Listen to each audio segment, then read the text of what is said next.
ಕೇಂದ್ರ ಮತ್ತು ರಾಜ್ಯ ಸರ್ಕಾರಗಳಿಂದ ಮಾನ್ಯತೆ ಪಡೆದ ಮುಧೋಳದ ಸಹರಾ ಐಟಿಐ ಸಂಸ್ಥೆ ಕಳೆದ 16 ವರ್ಷಗಳಿಂದ ವಿದ್ಯಾರ್ಥಿಗಳಿಗೆ ಎಲೆಕ್ಟ್ರಿಷಿಯನ್ ಮತ್ತು ಫಿಟ್ಟರ್ ಕೋರ್ಸ್ಗಳ ಯಶಸ್ವಿ ತರಬೇತಿ ನೀಡುತ್ತಿದೆ. ಇದೀಗ 2023ನೇ ಸಾಲಿನ ಐಟಿಐ ಪ್ರವೇಶಾತಿಗಳು ಪ್ರಾರಂಭವಾಗಿವೆ.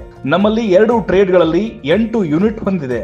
ಜರ್ಮನಿಯ ಎನ್ಐಎಂಐ ಶೈಲಿಯಲ್ಲಿ ನುರಿತ ಅನುಭವಿ ಶಿಕ್ಷಕರಿಂದ ಬೋಧನೆ, ಸುಸಜ್ಜಿತವಾದ ಕಟ್ಟಡ, ಹೈಟೆಕ್ ವರ್ಕ್ಶಾಪ್ ಮತ್ತು ಕಂಪ್ಯೂಟರ್ಸ್, ಎಲೆಕ್ಟ್ರಿಷಿಯನ್, ಫಿಟ್ಟರ್ಗಳ ಪ್ರಾಯೋಗಿಕ ಪ್ರತ್ಯೇಕ ಲ್ಯಾಬ್ಗಳು, ಇಂಡಸ್ಟ್ರಿಯಲ್ ವಿಸಿಟ್ ಮತ್ತು ಸ್ಪೋರ್ಟ್ಸ್ಗೆ ಪ್ರೋತ್ಸಾಹ, ಇಂಡಿಯನ್ ಆರ್ಮಿಯ ಅಗ್ನಿಪಥ್, ಅಗ್ನಿವೀರ್ ನೇಮಕಾತಿಯಲ್ಲಿ 40% ಗ್ರೇಸ್ ಅಂಕಗಳು, ಸರ್ಕಾರಿ, ಅರೆ ಸರ್ಕಾರಿ ಮತ್ತು ಖಾಸಗಿ ಕ್ಷೇತ್ರಗಳಲ್ಲಿ ಉದ್ಯೋಗಕ್ಕೆ ತರಬೇತಿ. ಉಜ್ವಲ ಭವಿಷ್ಯಕ್ಕಾಗಿ ಸಹರಾ ಐಟಿಐಯಲ್ಲಿ ನಿಮ್ಮ ಹೆಸರು ನೋಂದಾಯಿಸಿ. ಸಹರಾ ಐಟಿಐ ಸಂಸ್ಥೆ, ಬಜಾಜ್ ಶೋರೂಮ್ ಹಿಂದ್ಗಡೆ, ಬಸವನಗರ, ರನ್ನ ಸರ್ಕಲ್ ಹತ್ತಿರ, Mudhol. Run TV news videos ನೋಡಲು ಸಬ್ಸ್ಕ್ರೈಬ್ ಮಾಡಿ, ಬೆಲ್ ಐಕಾನ್ ಪ್ರೆಸ್ ಮಾಡಿ.